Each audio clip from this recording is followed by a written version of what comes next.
নাকি হারাম? অনুগ্রহ করে বিষয়টি পরিষ্কারভাবে বলবেন। আমি ফরেক্স ট্রেডিং শিখতে চাই, কিন্তু আমার পরিবারের কাছে এই ট্রেডিং এর জ্ঞান নেই। তারা এটা বোঝেন না, কিন্তু আমি এটা খুব ভালোভাবে বুঝতে পারি। যদি আমি এই লাইনে চেষ্টা করি তাহলে ইনশাল্লাহ ভালো কিছু করতে পারবো বলে আমার ধারণা। প্রিয় দর্শক, খুবই গুরুত্বপূর্ণ একটি প্রশ্ন এবং আমার ধারণা এই প্রশ্নটি আরো অনেক দর্শকের মনের প্রশ্ন।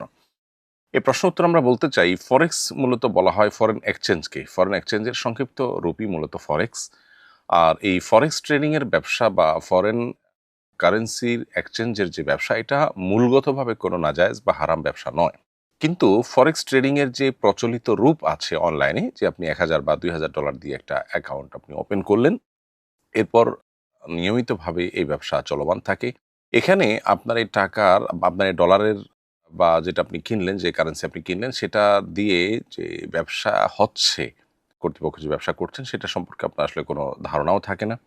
এবং আপনি সেই ব্যবসার ডিটেইল তো দূরের কথা, মৌলিক বিষয়গুলো আপনার জানার সুযোগ থাকে না। সবচেয়ে বড় বিষয় হলো যে এখানে যেই আপনার ফরেন কারেন্সি কেনাবেচা হচ্ছে আপনার এই টাকা দিয়ে, সেটার নামেমাত্র আপনি মালিক হচ্ছেন। মূলত এর হস্তান্তর প্রক্রিয়া সম্পন্ন হয় না, অর্থাৎ আপনার কাছে সেটি আসে না, হস্তগত হয় না, তার আগে আবার সেল হয়ে যাচ্ছে। শরীরের একটা গুরুত্বপূর্ণ মূলনীতি হলো, কোনো মাল, কোনো সম্পদ কেনার পর সেটা হস্তগত হওয়ার আগে সেল করা জায়েজ নেই। এরকম আরো অনেকগুলো বিষয় আছে এখানে, যে বিষয়গুলোর কারণে ফরেক্স ট্রেডিং এর প্রচলিত রূপ এটি শরিয়া দৃষ্টিকোণ থেকে জায়েজ নয়। এমনিতে ফরেন কারেন্সির ব্যবসা, এক্সচেঞ্জের ব্যবসা মৌলিকভাবে জায়েজ আছে, কিন্তু অনলাইনে এভাবে ফরেক্স ট্রেডিং যেভাবে করে, এই প্রক্রিয়া কেনাবেচা জায়েজ নয়। বিধায় আপনাকে এই পদ্ধতির বাইরে অন্য কোনো উপায়ে ব্যবসা আপনাকে করার চেষ্টা করতে হবে। আপনি নিয়মতান্ত্রিকভাবে লাইসেন্স নিয়ে আপনি নিয়মতান্ত্রিকভাবে যথাযথভাবে আপনি ফরেন কারেন্সি কিনে তারপরে সেটা বিক্রি করলেন, সেখান থেকে প্রফিট করলেন, সেটা জায়েজ আছে। কিন্তু এর বাইরে আপনি ফরেক্স ট্রেডিং বা এ জাতীয় আরও যেগুলো আছে, ডে ট্রেডিং টাইপের, এগুলোতে আপনি ইনভেস্ট করলে সেটা জায়েজ হবে না। এ বিষয়ে আল্লামা তাকি উসমানী সাহেব হাফিজাহুল্লাহ সহ আরও অন্যান্য ওলামা ইকরামের ফতোয়া রয়েছে।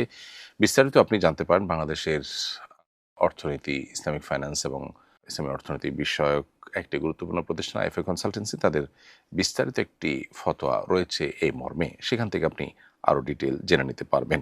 দীর্ঘদিন ধরে আমি জিনের আসর সংক্রান্ত একটি সমস্যায় আক্রান্ত। একজন কবিরাজ বলেছেন তিনি একটি স্বর্ণের আংটি পরিয়ে দিবেন, এটি ব্যবহার করলে নাকি আমি সুস্থ হয়ে যেতে পারি। পুরুষের জন্য তো মনে হয় স্বর্ণ ব্যবহার করা জায়েজ নয়, চিকিৎসার প্রয়োজনে ব্যবহার করতে পারবো কিনা?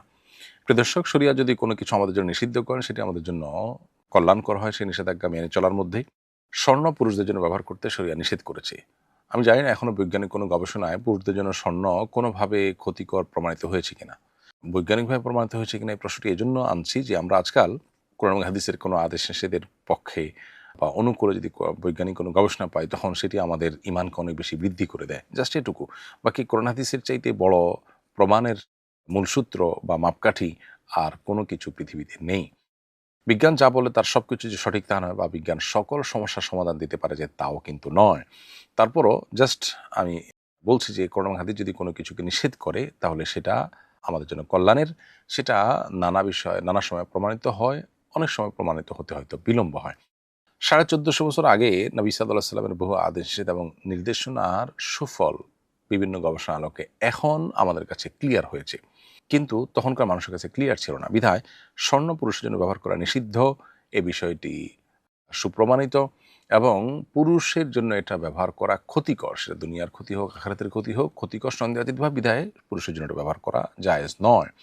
এবং আজ হোক কাল হোক সেটি প্রমাণিত হবেই আমাদের কাছে যে কোরআন এবং হাদিস যা নিষেধ করেছে তা আমাদের জন্য ক্ষতিকর। বিধায় এটা থেকে আমাদেরকে বেঁচে থাকতে হবে। এমনকি চিকিৎসার প্রয়োজনেও এটি আপনি করতে পারেন না। কোনো রাখি যদি আপনাকে নাজায়েজ কাজ করতে বলে, তাহলে সেটি আপনি করবেন না, বরং জায়েজ যে কোনো বিষয় দিয়ে আপনি রুকিয়া করতে পারেন। বিধায় আপনার রুকিয়ার অংশ হিসাবে, জারফুকের অংশ হিসাবে আপনি স্বর্ণের আংটি পড়তে পারেন না, যেটি শরীয়তে পরিষ্কারভাবে নিষিদ্ধ ঘোষণা করা হচ্ছে। সেটা কোনো সঠিক রুকিয়া বা ঝাড়ফুঁক হতে পারে না। ইমেল বা গুগল অ্যাকাউন্ট তৈরি করে অন্যের কাছে বিক্রি করে অর্থ উপার্জন করলে সেটা জায়েজ হবে কিনা? ইমেল বা গুগল অ্যাকাউন্ট তৈরি করে অন্যের কাছে বিক্রি করে যদি আপনি অর্থ উপার্জন করেন, প্রথমত সেখানে যদি কোনো কন্ডিশন থাকে যে আপনি এরকম কিছু করতে পারবেন না, তাহলে সেটা তো এক জিনিস। আর যদি এরকম কোনো কন্ডিশন না থাকে, বিক্রি নিষেধাজ্ঞার এরকম কোনো বিষয় না থাকে, বরং অ্যাকাউন্ট ওপেন করতে যে কষ্ট হয়, পরিশ্রম হয়, সেটা আপনি করলেন। করার পরে আপনি এটা বিক্রি করে দিলেন। রেডিমেড জিনিসটা কেউ পেয়ে গেল, তার কাজে লাগলো, সেই হিসাবে আপনি বিক্রি করতে পারেন।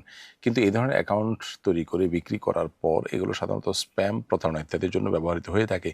সে বিষয়টা যদি জোরালো থাকে তাহলে সেক্ষেত্রে এই বেচা-কেনা জায়েজ হবে না। কারণ আপনি যদি জানেন যে এগুলো দিয়ে মূলত স্প্যামিং করা হবে এবং প্রতারণা করা হবে, তাহলে সেটা অবশ্যই আপনাকে বিক্রি করে উপার্জন করা থেকে বিরত থাকতে হবে। কারণ আপনি যদি বিক্রি করেন তাহলে অন্যায় কাজের সহযোগী হয়ে গেলেন।